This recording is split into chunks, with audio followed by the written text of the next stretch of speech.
never turn, I'll never bend. I'm with you now until the end. But this is just the beginning of this evening's May 20th InfoWarrior. Hello, folks. Welcome this Wednesday evening. Breaking news off of WikiLeaks. I'm really starting to love WikiLeaks. Maybe my favorite website out there at this point. They're turning over all these Bilderberg documents showing that the Bilderberg Group was behind the European Union, behind the Euro, behind globalization. Not a golf club like they said for all those years, and not an organization that just didn't exist like the media said for all those years. A real organization that does set policy in private and changes up their membership. You know, I was looking at that yesterday, and the guy who started a PayPal and Facebook were there this year. Very technologically savvy. And, of course, Kissinger and Rockefeller, who are always there, were there as well. Larry Summers was there. You name it, the who's who were at Bilderberg in Greece this year. Now, why am I bringing up WikiLeaks? Well, I have these two brand new CDC documents in front of me. This is off of the 18th, so this is relatively new. This is from Monday. And if you'll notice right here at the bottom, it says day of planning for an H1N1 vaccination campaign. Oh, they're getting ready to vaccinate you on a massive level. And I got a story out of Reuters where they're saying 4.9 billion people. 4.9 bill. I mean, I think that leaves about 1.6 bill that won't take it. So that's 1 in 4. That's how they're going to have 4.9 billion flu shots for you. Think about that. And here's the updated version. This is how awesome WikiLeaks is. This is today's document. 24 pages of fear-mongering right here. And, you know, the CDC is still claiming, oh, we have 6 deaths in the United States, all from swine flu. So they're counting that kid. They're counting that woman. Then later in this report, they actually have to admit that a lot of these people did have chronic illnesses beforehand. Where is it? But they don't put that into play.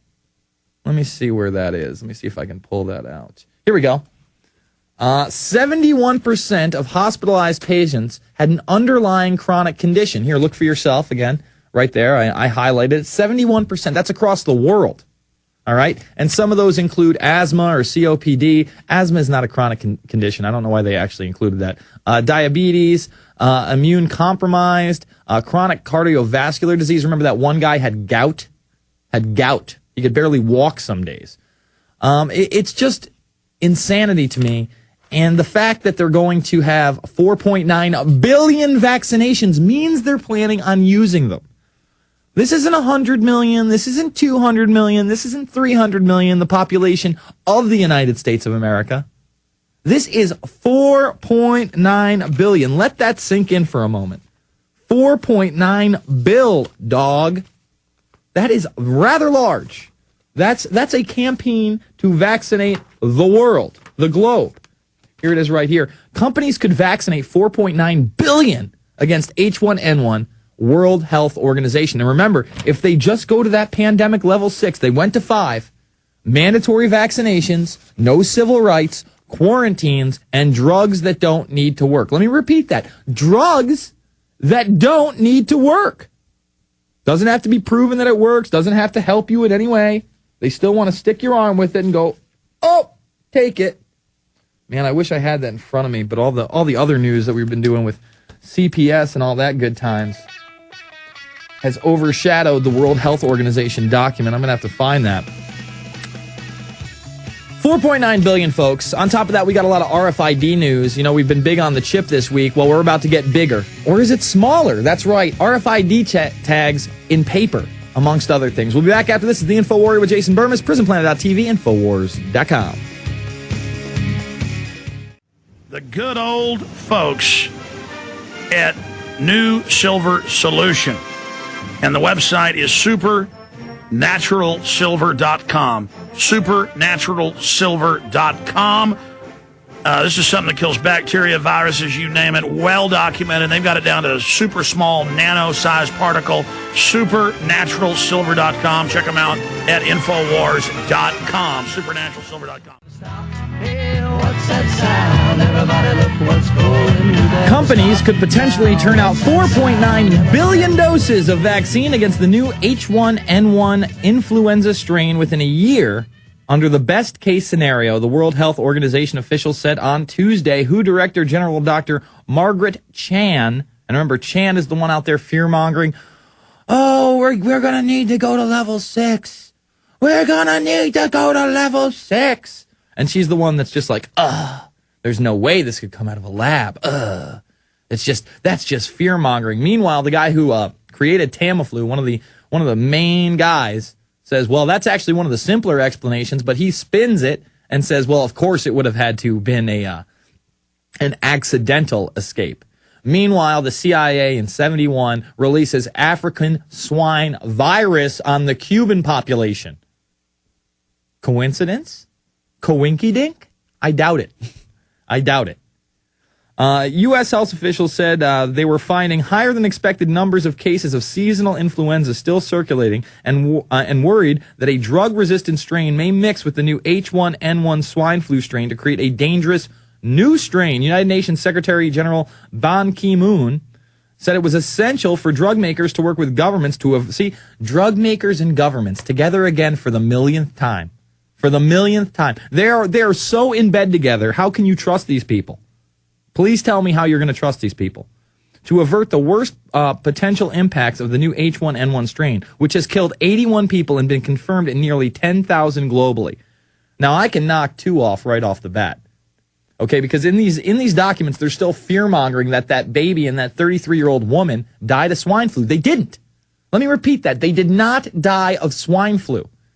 The Associated Press report about the woman starts saying she died of swine flu, and then says, well, Texas health officials did fall short of actually saying that she died of swine flu. And then it interviews a guy, yeah, she had this chronic illness and that chronic illness, and she was in the hospital from the 15th of April, didn't look too good for her. Give me a break.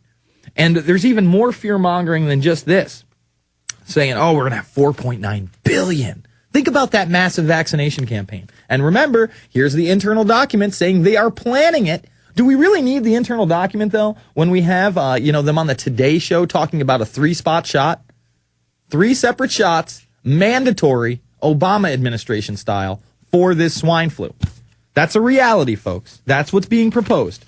I know a lot of you like fairy tales and, happy times, but this isn't cotton candy and ice cream. Okay, this is reality. Sometimes we have to put our big boy pants on and understand that there's a larger agenda out there, not just roll up the sleeves and take the vaccinations. This one is out of The Sun, which is a big tabloid-style paper, kind of like the New York Post, out in London. A deadly strain of the superbug MRSA could team up with the swine flu to kill thousands, experts said last night. The drug-resistant bug triggers a lung condition that kills half of its victims in under 72 hours. Now, this sounds a lot like the fear-mongering that we had 2 weeks ago at a UPI, where they said that this flu virus was going to combine with HIV and create airborne AIDS. You don't hear a lot about that. You don't hear a lot about this. But just that these stories are in the mainstream and people are reading them, it puts in the back right here, right in the subconscious. Oh, this swine flu is super dangerous. I'll do anything the government says. Just take care of me, good government. Just take care of me. I need someone to take care of me. I don't want to get sick. And then right there, it's just this putz in a surgical mask. And someone else sent me a link earlier today. I didn't really get into it too much, just because it was this company trying to fearmonger and saying, hey, get your free mask. Get your free mask. Get your own free mask, going to protect you. Oh, by the way, don't forget to get your Tamiflu as well. See, right there with the free mask, they got a link to the Tamiflu. So the drug companies are trying to use this fear to get you to buy a drug that doesn't work, admittedly. Yeah, Tamiflu is not going to help you against this swine flu virus. Remember, not really swine flu. 3 types of flu. 2 strains of, at first they were saying it was 2 strains of bird flu, avian flu. And then they changed it and said it was 2 strains of pig flu, and then 1 strain of avian flu, 1 strain of human flu. So who knows? All we know is it is a combinant virus.